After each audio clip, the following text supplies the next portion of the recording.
Reka ntangire mbifuriza ibihe byiza mbasuhuza abadukurikiye abakunda Kigali cyano.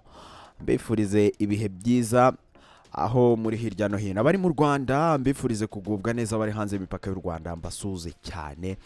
Babwire ko tumeze neza natwe mu gihugu. Amakuru ni menshi cyane, update, breaking news, ubusesenguzi butandukanye byose ubisanga hano. Niba umeze neza wibuke gushimira Imana, niba utameze neza kandi wiragize Imana kugira ngo ikomeze kubikora neza cyane. Haciye amezi agiye kuba abiri, haribwo ni abiri, ni kumwe ariko ni kumwe kuva ku itariki 20 z'ukwezi kwa kane utugeze ku itariki 10, ubwo iminsi baye hafi 30. Witwa Prince Kid atawe muri yombi. Mbere gatoya habanje byinshi bitandukanye. Twabonye uwitwa Nimwiza Megan wari umuvugizi kwa Rwanda Inspiration Backup itegura Miss Rwanda yegura. Nyuma gatoya tuza kubona ibitangazo rya RIB rivuga ko Prince Kid Ishimwe Dieudonné yatawe muri yombi. Nyuma yaho twaje kumva amajwi byavuzwe ko araya Muheto ubwo yaganiraga na Prince Kid akaza kumusaba happiness agatunda n'ibindi byinshi bitandukanye. So nyuma yaho rero haje gusohoka n'ibindi amajwi azavuga ngo burya Prince Kid wa mugabo utegura Miss Rwanda yari umugabo wa Elsa, bari bagiye gushakana ndetse Elsa aratwite. Nubwo ayo makuru mama Elsa yayahakanye akavuga ko umwana wadatwite.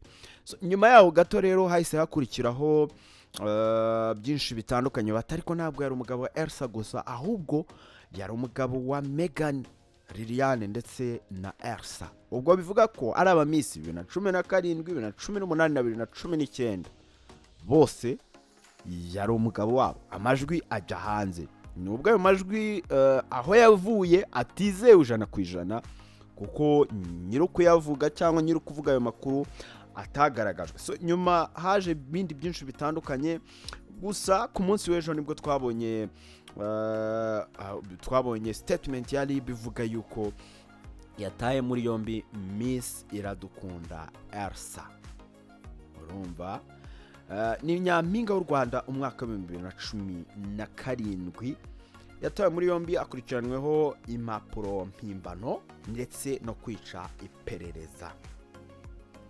Hanyuma rero nyuma yo gutabwa muri yombi kuwitwa Iradukunda Elsa nyampinga w'u Rwanda umwaka wa 2017, social media yarumva yagomba kuyita iba social media. Abantu bati ni bya bindi byavuzwe yuko yari umugabo wawe Prince Kid none uri kumutabara. Abandi bati nta kindi wakorera fiance wawe uretse kumuryama. Bati urukundo rwo muri iki gihe nukujya turushakira no mu bihe bikomeye nk'ibi ngibi, kuko urukundo rwabaye rukeya umukunzi utakwitangira ngo akurwanirire akurwaneho ntabwo yabariwe. Nabonye witwa Rocky mu kiganiro yavuze ati warongora yarongora Elsa.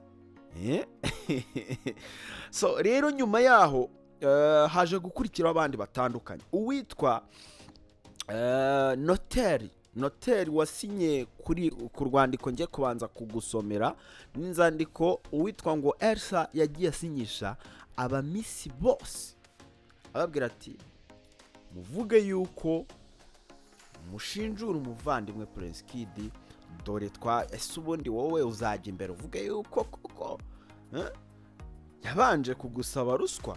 So bandika ibaruwa rero banga kubicisha mu kiganiro, baravuga bati aho kugira ngo tujye muri media reka twandika amabaruwa. Iyo baruwa yanditswe na Elsa akajyana na noteri bakabona umukobwa bakamuganiriza bakamubwira bati dusinyire. Iyo baruwa rero yabaganiriza bati ngewe kanaka Miss Rwanda, ubwo wenda tuvuge Iradukunda Elsa 2017 Miss Rwanda 2017 ufite irangamuntu iyi niyi. Nyuma yo kumva amakuru avuga ko Ishimwe Dieudonné alias Prince Kid ukekwaho ibyaha bifitanye isano n'ihohoterwa rishingiye ku gitsina yakoreye abakobwa bitabira amarushanwa ya Miss Rwanda, mbinyujije mu nyandiko makanye iryo hohoterwa ntaryo nakorewe ari imbere y'amarushanwa ndetse na nyuma y'amarushanwa. Ibihembo byose nasezeranyijwe ndetse n'umushahara byose nabihawe nta kiguzi nta ruswa nta kiguzi na ruswa ntanze cyangwa nsabwe ugasinya. iyi baruwa rero aho byahise bikomerera, iyi baruwa bigaragara ko yashyiriweho umukono na Iradukunda Elsa ku itariki 4 z'ukwezi kwa gatanu 2022, ariko noteri ayinotifiya ku itariki 3 z'ukwezi kwa gatanu 2022. Wakwibaza ukuntu noteri anotifiye ikintu mbere yuko gisinywa na nyiracyo. Noteri rero witwa Uwitonze nawe RIB yamaze kumuta muri yombi.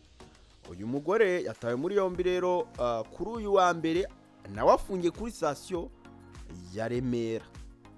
Akurikiranyweho ibyaha birimo icyo gukora inyandiko itavugisha ukuri no kwiyitirira umurimo utari uwe. Ampaye isuka. Itabwa muri yombi ryakurikiye inyandiko rero nari maze kukubwira. Izo nyandiko rero zikaba ari izitesha agaciro ubuhamya bwatanzwe mu bugenzacyaha ku byaha bishinjwa Ishimwe Dieudonné uyobora Rwanda Inspiration Backup.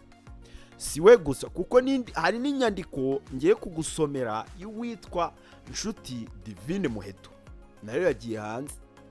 Iyo yasinywe ku itariki 28 z'ukwezi kwa 4 2022. Ati kubo bireba bose gutanga amakuru, ngewe Nshuti Muheto Divine Miss Rwanda 2022, ufite irangamuntu nimero iyo niyo garagaza ko yavutse mu mwaka wa 2000, nyuma yo kumva amakuru avuga ko Ishimwe Dieudonné alias Prince Kid ukekwaho ibyaha bifitanye isano n'ihohoterwa rishingiye ku gitsina yakoreye abakobwa bitabiriye amarushanwa ya Miss Rwanda. Binyujije mu nyandiko mpakanye ko iryo hohoterwa ntaryo nakorewe, ari imbere y'amarushanwa, mu marushanwa ndetse na nyuma yaho. Ibihembo byose nasezeranyijwe ndetse n'umushahara byose mbihabwa nta kiguzi na ruswa ntanze cyangwa ngo nsabwe.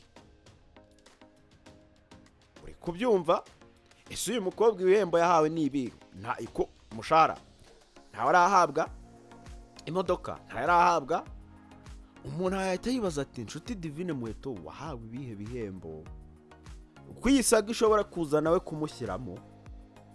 Niba waratanze ubuhamya imbere mu bugenzacyaha ukavuga yuko ushinja umuntu ruswa, ejo ukaza ugasinya ibaruwa ukemeza ko uwo muntu ntabyo yagusabye, ubwo byaba bigenze gute? Nshuti Divine Muheto arasinya buri baruwa yose.